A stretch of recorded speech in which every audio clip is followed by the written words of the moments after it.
ചിഡിങ്സ്റ്റൺ castle. Hi friends, അപ്പോൾ നമ്മളിപ്പോൾ പോകാൻ പോകുന്നത് ചിഡിങ്സ്റ്റൺ കൊട്ടാരത്തിലോട്ടാണ്. അവിടെ എന്ത് കാഴ്ചയാണെന്നൊന്നും അറിയില്ല, നമുക്ക് ചെന്ന് നോക്കാം അവിടെ എന്തൊക്കെ കാഴ്ചകളുണ്ടെന്ന്. ഇപ്പോൾ നല്ല മഴയാണ്. നമ്മളിന്ന് തിരഞ്ഞെടുത്ത ദിവസം അത്ര നല്ലതല്ല, എന്നാലും നമുക്ക് വേറെ ഇന്ന് ബുക്ക് ചെയ്തേക്കുന്നതുകൊണ്ട് ഇന്ന് തന്നെ നമ്മളൊരു ഗ്രൂപ്പിൻ്റെ കൂടെയാണ് പോകുന്നത്. അതുകൊണ്ട് തന്നെ നമ്മളത് ഇന്ന് നമുക്കത് പോയാലേ പറ്റത്തുള്ളൂ, അല്ലെങ്കിൽ ഞങ്ങളത് ക്യാൻസൽ ചെയ്തേനെ. അപ്പം നമ്മളതിൻ്റെ ഗേറ്റിൻ്റെ മുമ്പിലെത്തി, നമ്മളതിന് മുമ്പോട്ട് പോയി നോക്കാം. അപ്പം നല്ല മഴയാണ്, അപ്പം മഴയത്താണ് ഈ കൊട്ടാരം കാണാൻ വന്നത്. അപ്പോൾ കൊട്ടാരത്തിൻ്റെ കാഴ്ചകൾ, അപ്പോൾ നമുക്ക് ഉള്ളിൽ പോയിട്ട് കുറേ കാഴ്ചകൾ കാണാം. കൊട്ടാരം എന്ന് പറഞ്ഞാൽ ഇപ്പം രാജകുമാരനും ഒന്നുമില്ല. ഇത് ഏതോ സമ്പന്നരുടെ ആയിരുന്നു ഒരു കാലത്ത്. പക്ഷേ ഇപ്പോൾ അത് പ്രൈവറ്റൈസ് ചെയ്തിരിക്കുകയാണ്. അതൊക്കെ കുറേ കാലം കഴിയുമ്പോഴത്തേന് അവരത് മക്കളുടെ കാലമൊക്കെ ആകുമ്പോഴത്തേന് അതൊക്കെ പാർട്ടീഷൻ ചെയ്ത് പോയി. അങ്ങനെയൊക്കെ ഇപ്പം പ്രൈവറ്റ് വ്യക്തികളുടെ കയ്യിലാണ് അത് ഇരിക്കുന്നത്. എന്തായാലും നമുക്കകത്ത് പോയിട്ട് നോക്കാം എന്തൊക്കെ കാഴ്ചകളുണ്ടെന്ന്. അപ്പം കൊട്ടാരത്തിൻ്റെ മുമ്പിലും ഒരു പോസ്റ്റ് ബോക്സ് ഉണ്ട്.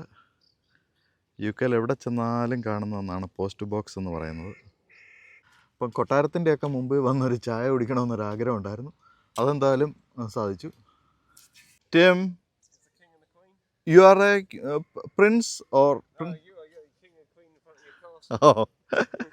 ഓക്കെ.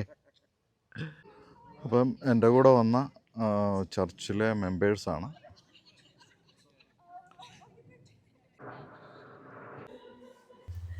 അവസാനത്തെ രാജകുമാരനാണ് ഈ കൊട്ടാരത്തിൻ്റെ. അദ്ദേഹമാണ് 1910-കളിലൊക്കെ ഇതിൻ്റെ മേൽനോട്ടം വഹിച്ചിരുന്നത്.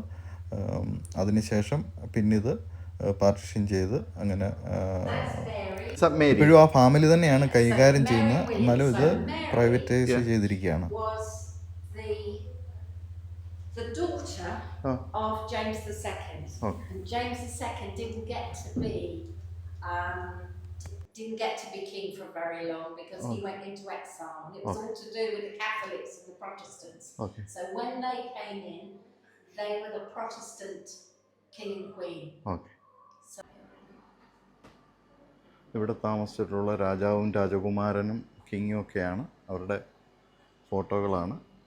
1600-കളിലാണ് ഇത് ബിൽഡ് ചെയ്തത്.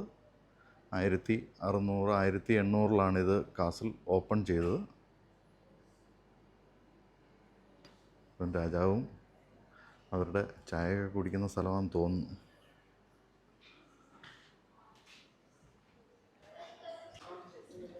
ഓക്കെ, അവിടുത്തെ പ്രത്യേക സ്ഥലമാണ്. നല്ല അടിപൊളി ഒരു ഫയർ പ്ലേസാണ് ഇത്. അവിടുത്തെ ഡൈനിങ് ഹാളിലോട്ടാണ് നമ്മൾ പ്രവേശിക്കുന്നത്. പഴയ മോഡലാണ്, അതൊരു ഇങ്ങനെ സൂക്ഷിച്ചു വച്ചിരിക്കുന്നതേ ഉള്ളൂ വിസിറ്റേഴ്സിന് വേണ്ടി. ഇപ്പം നല്ല സ്റ്റെയർ കേസൊക്കെ നല്ലതായിട്ട് സൂക്ഷിച്ചു വച്ചിരിക്കുകയാണ്. ഓക്കെ, രാജാവ് നോക്കിയ കണ്ണാടിയാണ്. ഇപ്പം നല്ല മനോഹരമായ ഒരു ക്ലോക്ക് അവിടെ ഉണ്ട്. ഓക്കെ, പഴയ അവരുടെ വാദ്യ ഉപകരണങ്ങളൊക്കെ ഉണ്ട്, അവരുടെ കളക്ഷനുകളുണ്ട്, പഴയ പാത്രങ്ങളൊക്കെ ഉണ്ട്. അതുകൂടാതെ നമുക്ക് നോക്കാം എന്തൊക്കെ ഉണ്ടെന്നുള്ളത്. പഴയ എന്തൊക്കെയാണെന്ന് എൻ്റെ പേരുകൾ അറിയില്ല.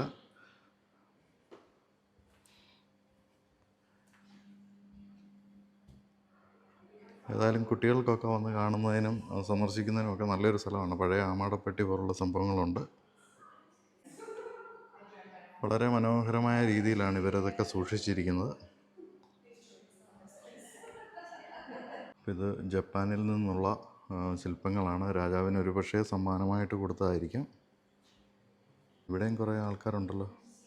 രാജാവിൻ്റെ വാള് ഒക്കെ ഉണ്ട് ഇവിടെ.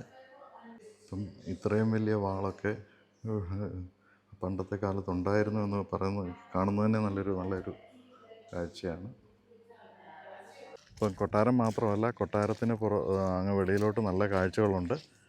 അവിടെ ഇപ്പം മനോഹരമായ ഒരു ലേക്ക് അതിനോട് കൂടെയുണ്ട്. ലേക്കിൻ്റെ അവിടെ ഒരു ചെറിയ പാലം കൊടുത്തിട്ടുണ്ട്, നല്ലൊരു ബ്രിഡ്ജാണ്. അപ്പോൾ പാലത്തിൽ നിന്നാൽ ലേക്കിലെ കാഴ്ചകൾ കാണാം. ഇപ്പം നല്ല ആമ്പലൊക്കെ കിടപ്പുണ്ട്.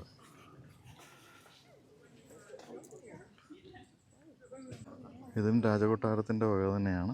ഇപ്പം രാജാവും പരിഹാരങ്ങളും ഒന്നും ഇല്ലെങ്കിലും ഇപ്പോഴും വളരെ വൃത്തിയായിട്ടാണ് ഇവരിതൊക്കെ സൂക്ഷിച്ചിരിക്കുന്നത്.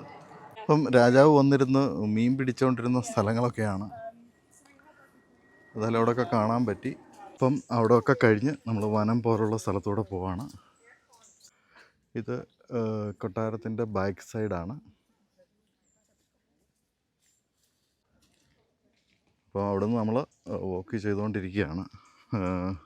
കൊട്ടാരത്തിന് ചുറ്റുമുള്ള സ്ഥലങ്ങളൊക്കെ കണ്ട് മുമ്പോട്ട് പോവാണ്. അതിൻ്റെ കൃഷി സ്ഥലങ്ങളൊക്കെയാണ്. അവിടെ നിന്ന് എല്ലാവരും കൂടെ ഒരു ഫോട്ടോ എടുക്കുന്നതിന് വേണ്ടിയാണ്. അപ്പോൾ ചർച്ചിലെ എല്ലാ മെമ്പേഴ്സും ഉണ്ട്. കുറച്ച് പേര് മിസ്സിംഗ് ആണ്. അപ്പോൾ ഇവിടെ ഒരു ചായ കുടിക്കാൻ വേണ്ടി വന്നിരിക്കുകയാണ്. ടീക്ക് വേണ്ടി വെയിറ്റ് ചെയ്യാണ് ഞങ്ങളൊക്കെ. അപ്പോൾ ഇതാണ് ആ ടീ റൂമിലോട്ട് പോകുന്നത്.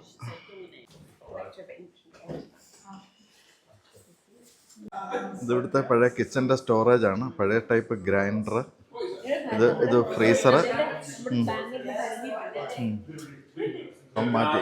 ഇപ്പം ഇവിടുത്തെ ഡൈനിങ് ഹാളാണ്. കിച്ചണിനോട് ചേർന്ന് തന്നെയാണ് ഡൈനിങ് ഹാളും. ഇപ്പം രാജാവൊക്കെ ഒരു കാലത്ത് ഉലാത്തിയിരുന്ന ഗാർഡനാണ്. ധാരാളം പൂക്കളൊക്കെ ഉണ്ട്. രസമുണ്ട് കാണാൻ. ഇങ്ങനെ ചിഡിസ്റ്റൺ കാസിലെ കാഴ്ചകൾ അവസാനിക്കുകയാണ്. ഇനിയും പുതിയ വീഡിയോകളുമായിട്ട് എത്തുന്നതാണ്. നിങ്ങളുടെ സഹകരണം വീണ്ടും പ്രതീക്ഷിക്കുന്നു. Thank you.